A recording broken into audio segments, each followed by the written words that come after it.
Striding into battle with the weapons of his Primarch in his hands, the Forge Father lays low all who oppose him. He is the seeker of the lost relics of Vulcan. Heston is relentless in his quest, willing to fight through any foe and face down any danger to see his oath fulfilled. Welcome one and all to this extra hot Space Marine, where I'll be showing you how to get your very own Vulcan Heston ready for the tabletop, with a few extra steps to really bring the heat. On screen now is the list of all the paints we'll be using today to make ready Heston for his search for the remaining relics, along with the additional tools we've used to help along the way. I've attached the backpack and cape to our sub-assembly holders to make things easier when painting these parts. I've also undercoated each piece with Mechanicus Standard Grey. With the model prepped and ready, let's get painting. First up, I'll be using Black Legion to paint all of the ribbing in between the armour panels, the top of the gauntlet of the Forge, his backpack, including the Salamander's symbol, along with the leathery details such as the gun holster on his hip and any of the remaining piping. This is a nice easy step and will only require a single coat of paint straight from the pot. By having this dark tone painted first, it'll make it easier to paint around it with the lighter colours and avoid any mistakes. I'm also going to be painting the scaled cape and loincloth at this point to provide a darker tone for the reds coming next. For now, I'm switching to a small dry brush and Wordbearer's Red to focus on the scaled cape by applying a heavy dry brush across the scales down the cape and loincloth.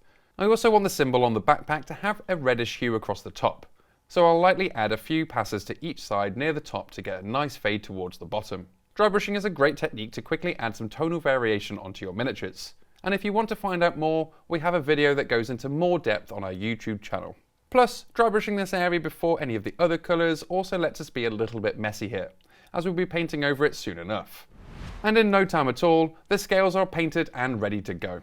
I'm going to go back in using a small base brush here to finish off the rest of the cape with padded witch flesh, by adding a few layers of paint to the flat surfaces across the shoulders and the inside of the cape, up to the fire motif.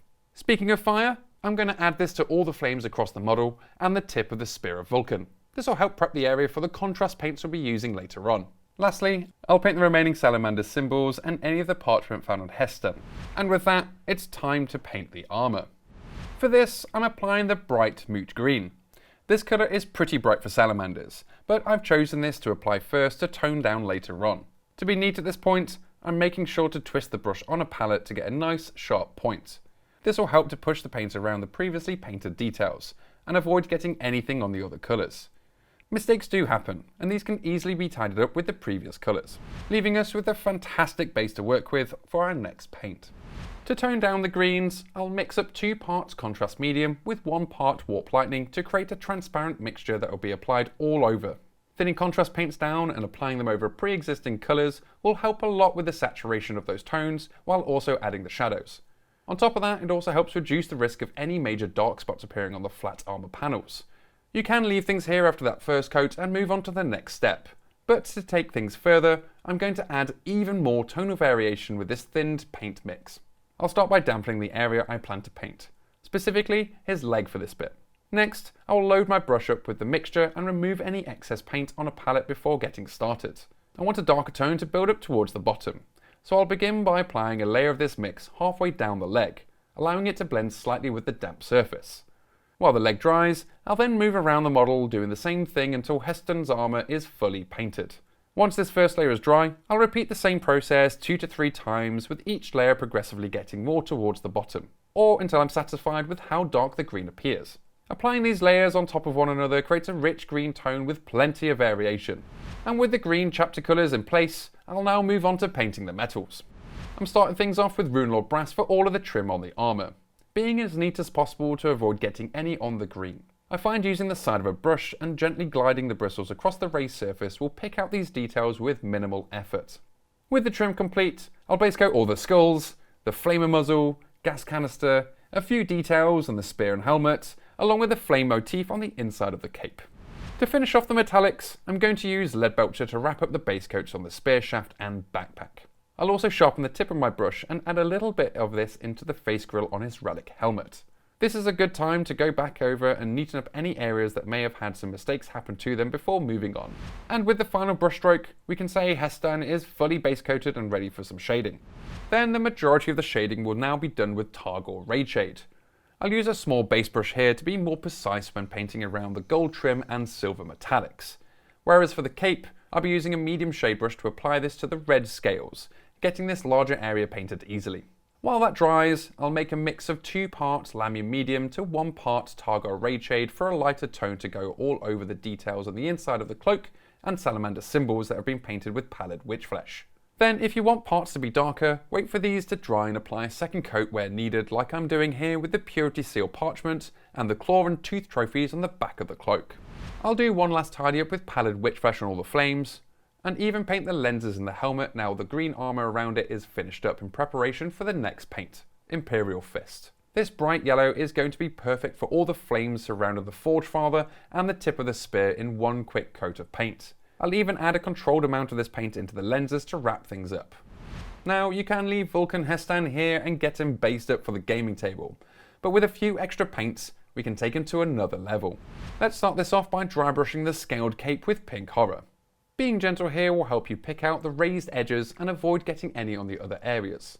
If you're up for it, adding an edge highlight around each scale will refine these even further with defined edges. Next up, I'll add some highlights of Moot Green to the edges of the armour using a small layer brush for a more precise touch. This highlight is optional, but they really make this armour stand out. Next, I'm using Pallid Witch Flesh and a small dry brush to add some texture to the cloak and any of the parchment around the model by flicking the brush softly over the surfaces in different angles. After a few passes, you'll see the fabrics get this lovely roughened texture starting to build up. With the dry brushing now complete, I'll use a small layer brush and start adding a few small highlights to the black details at the edges, helping them stand out against the black. Just be sure to roll your brush on a palette for this step. It'll both push the paint towards the tip and help control the amount of paint on the bristles all at the same time. Lastly, I'll add a little reflection dot highlight to the back of the lenses, and we'll be ready to move on to the metallics. For the last highlighting step, I'm using Stormhost Silver to edge highlight the gold and silver details across the miniature. Hestan is coming along nicely with all the highlights now in place, and with them complete, we have one more important bit to paint, the fire. Now I've got to say, I love painting fire. It's like painting in reverse, as we want the brightest colour to sit on the inside and the darkest colour as our highlight, and with this bright yellow base, we're all set up to start. I'm using Trollslayer Orange to add the orange tone to the flames by using the side of the brush to catch the raised fiery details going up, starting from around 3/4 of the way down. This is a nice and simple way to add colour, while keeping the bright yellow untouched underneath. For the blade and flaming trophy on his waist, I'll do something similar by using the flat of the brush to push the paint off the tip of the spear on each side of the blade. Pushing the paint like this will help build up the colour more towards the tip with each pass, while creating a soft transition of colour from where the brush started, then finishing off with an edge highlight around the blade to define the edge. For the reddish tone, I'm using Wordbearer's Red in the same way as before, gliding the brush across the surface, but this time just at the top third of the flames. For the spear, I'll do the same, adding this to the top of the spear and then down the edges, all while leaving some of the previous colours on show. Now I'm using layer paints for these steps, but you can easily achieve this effect with just contrast paints. Better still, we have a video on our YouTube channel that will show you how.